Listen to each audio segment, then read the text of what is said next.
নমস্কার বন্ধুরা, আজকে আমরা কচি ডাব মাখা খাবো। কে কে কচি ডাব মাখা খেতে পছন্দ করেন কমেন্টে কিন্তু অবশ্যই বলবেন, কিংবা কে কে খেয়েছেন সেটাও কিন্তু বলবেন।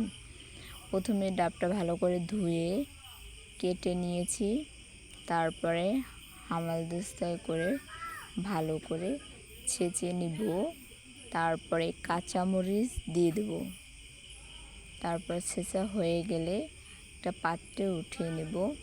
তারপর হলুদ দিয়ে দেব, লবণ দিয়ে দেব, তারপর পাকা তেঁতুল দিয়ে দেব, তারপর সর্ষের তেল দিয়ে দেব।